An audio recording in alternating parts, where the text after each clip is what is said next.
Hello and welcome to Education Corner. I'm your host, Dustin Latimer. We're highlighting local school districts, showing off some of the unique programs, classes, and clubs that make them, well, them. It's the stories you don't see and the things you may not know unless you're part of it. Today, we're heading to Humboldt, home of the Cubs. At Humboldt Elementary, students are exploring new activities and hobbies thanks to a club meant just for little Cubs. They even gave me a chance to sit in on the fun and learn about what the kids are into these days.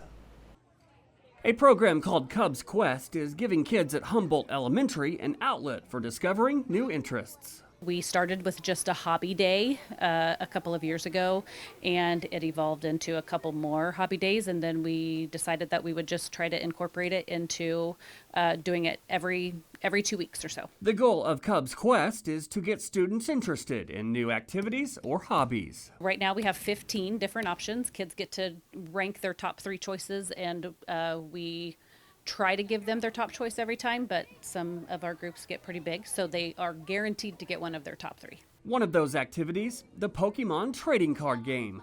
A group of students allowed me to sit down for a beginner's tutorial. What is the best card you can get? I have no clue. There's a bunch of Pokemon cards that I don't know. Because there's like 500 cards in here, right? Yes, there's probably way more than that. Probably way more than 500 cards in here. So you don't even know what the best card is. No. So that's kind of the idea, is just to look and see what you can get, right? Yeah, and I don't know how much Pokemon cards there even is. A lot. They love it. They look forward to it.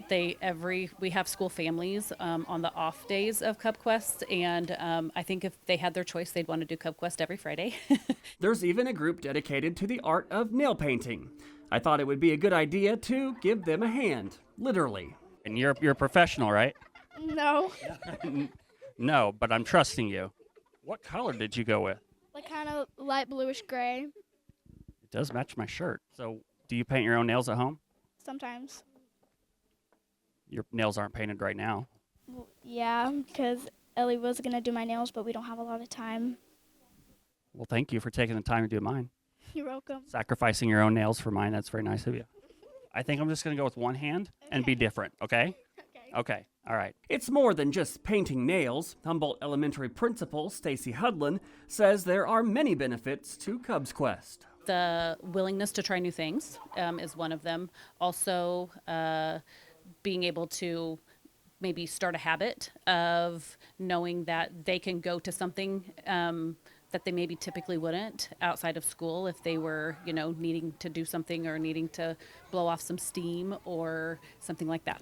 For some of the activities, the school district has reached out to the community. So much curriculum is built for kids who can set well, who can write well, who can behave, and if you can find some skills outside of that, or you can just burn a little energy so that you can do that in the next class. So I think that's a great thing for teachers too. I think more schools need to do this. I mean, what Mrs. Hudlin's put together here is pretty brilliant, to bring some people in from outside and say, hey, what are you interested in? What do you want to be a part of? I mean, it's good community outreach. It's awesome. Over at the middle school, a popular hobby you've probably heard of, or maybe you haven't, is the collaborative tabletop role-playing game called Dungeons & Dragons, or D&D. But as I discovered, it's more than just a game. The school district has discovered that creating a school-based D&D group has its advantages. I learned how to play, brought it here as an after-school club, and it's kind of just taken off. Every Tuesday, Humboldt Middle School teacher Taylor Wilkins opens her classroom after school for a game of Dungeons & Dragons. D&D, as it's commonly called, is a popular tabletop role-playing game where players create fantasy characters, embark on collaborative adventures, and tell stories together. I can see them making friends and learning new things and becoming more confident with themselves.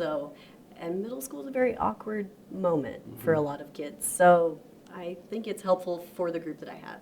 In an attempt to become a D&D master, I joined in on the game. But initially, I had some basic questions. Break it down for me, Austin. If you're fighting a monster, we have to roll initiative. Whoever gets the highest number gets to go first. But whenever you attack and if you get a 1, you don't do any damage and it could potentially lead into you dying. After 30 minutes of gameplay, or attempted gameplay on my part, the middle school kids had declared my character all but dead. I think the objective is now to kill me off as quickly as possible. For these kids, D&D has become more than just a game. Why do you want to play this game? What do you like about it? Because it lets my imagination run a little wild. Because I have had an overactive imagination ever since I was little. Some of the things they come up with, I'm like, oh my goodness, you guys. They're hilarious, and they have a great time, and they banter back and forth over what to do next. So it's great to see them, and since it's the different grade levels, they're mixing in with kids that they don't always get to throughout the day, and so I think that's building a little camaraderie within the middle school hallways. Wilkins says D&D helps students by fostering critical thinking, collaboration, and social-emotional skills through collaborative storytelling. She says it enhances academic abilities like math, reading, and writing while boosting self-confidence. How has this helped you? By making it like being in a group of people that have an imagination like I do, because no one else had an imagination like me, and they always thought I was weird, so I didn't really have many friends. Finding someone that you can be weird with, that's what it's all about, right? And so they know they can come here and be this kind of weird and make things up about elves and giants and magic, and it's fine. This is their place to be weird. The Humboldt School District recently completed construction on a collaborative health and education facility. We're taking a look at the new Cubs Community Care Center, which acts as a hub for both the school district and the wider community. The Humboldt School District recently received a grant for what they thought was a daycare center. What they ended up getting was so much more. When we originally started, it was really for this purpose, for a daycare. That was what we thought the grant was for, and then we started digging and realized that it was a lot more than that. It was really a multi-use space intended to help rural communities meet a variety of needs across the board. The result was the Cubs Community Care Center. It provides comprehensive behavioral health, educational support services, and child care, helping teachers with their own little ones. We need to be able to provide that, because if we don't, they wind up not coming back, and this is a chance for us to take care of their kiddos while they take care of other people's kiddos. The Cubs Community Care Center is a collaboration among Humboldt Schools, Southeast Kansas Mental Health, Ashley Clinic, and Allen County Community College. We also have a requirement for medical, or for health care. We did that through a medical and both physical and mental health. It required a workforce component and an education component. And when you think about what a rural community really needs to be successful, like those are the things. We need all 4 of those pieces in place to make a strong community. And a strong community makes strong families, and strong families make kids ready to learn. The facility also houses the Humboldt Virtual Education Center, which offers alternative learning opportunities. We know that kids have lots of different needs, and we can meet a lot of different needs through our brick and mortar high school, but some of our students need a different type of environment, and that's what our virtual program provides. And our director does a great job of really meeting the kids' needs of where they're at. Some of our kids really have a desire, they know what they want to do next, and so they're here because we run it's a 12-month program, so they can continue their learning even through the summer, earning credits, and so that lets them take that next step a little sooner. Others need a different environment. They're working full-time. They need a different environment for that. We have a large adult program, and so you do have a lot of young moms that enroll. Daycare can be a great asset for them while they are working on their high school diplomas. Mental health, we work with a tremendous amount of students that use mental health, need mental health. And so to have this all in one building is wonderful for all of us. Humboldt Superintendent Amber Wheeler says she hopes the building will become an important part of what makes the community grow. This is about the Humboldt community coming together and saying these are the things that we need to be successful, and we do. And so this is not solely a Humboldt USD 258 thing. This is absolutely all of our partners coming together and saying we think all of this is important. And if you look at our community as a whole, this is what Humboldt's about. Humboldt says, yes, and now let's go do this. And so that's what this facility really is about. At Humboldt High School, the journalism department is on a winning streak, one that's lasted more than a decade. Here's a look at a program that's earned the reputation for being one of the best in Kansas.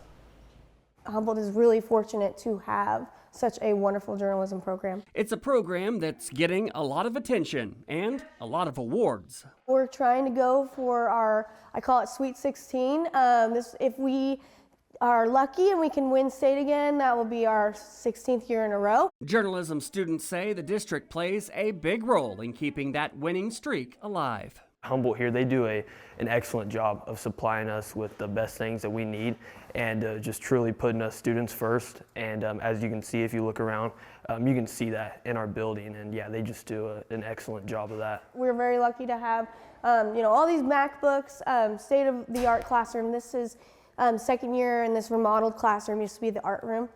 And we have a lot of cameras. We use InDesign, Photoshop. But having the right tools will only get you so far. Journalism instructor Haley Phillips says you still need content creators who care about their work. They know how important their jobs are as student journalists, and they want to work hard and they want to keep that streak going. So they know it's important, and journalism nerds, they know how important that is. They know my expectations, but they're amazing. So it's all with them. I think the students that are in all of the journalism classes all put in so much effort towards what they do. I think everyone is very engaged in their work, and I know that we all, especially the new kids coming into these classes, knowing that we have such a long streak, they for sure want to keep up the good work to hopefully continue the streak. Students say the journalism department also allows for positive self-expression.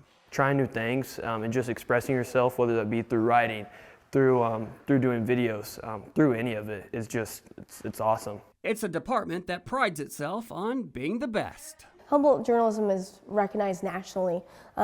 People know about it. When I went to KU, people knew about it there. It's just really special.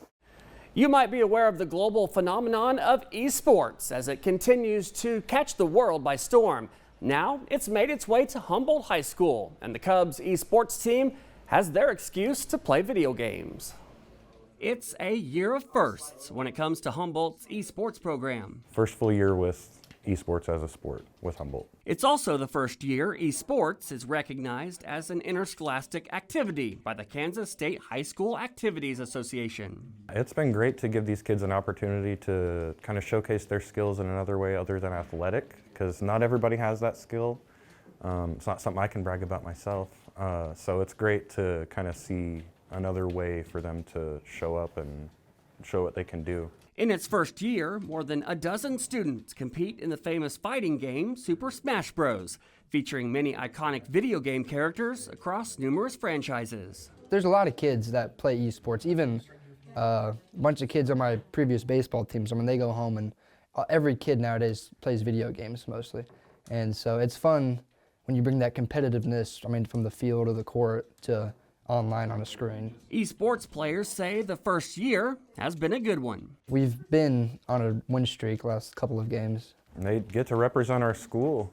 They get to show who we are, kind of get their names out there, and they can be proud of it. Players say they're also proud to be among the first group of esports athletes at Humboldt. I never thought I would play video games as a sport in high school, but when you have friends that like to do it and you all like to do it together, it just brings you closer and gives you another thing to do together while you're in school. They get a lot of camaraderie out of this. Some kids that maybe wouldn't have been hanging out before, they work together and have a common goal together, so it's kind of a different way for them to come together like that. And in their first year, some players are being recognized for the first time. Something that I think I've seen a change in a couple of the kids around here. They didn't have something they belonged to, and now they have something they're really known for now. That will do it for this episode of Education Corner. Thank you for joining us on our tour of the Humboldt School District, where kids are able to explore new interests and hobbies, where a new sport gives students the opportunity to showcase their skills. These are just some of the stories that make up that Cubs pride. Until next time, because education is always right around the corner.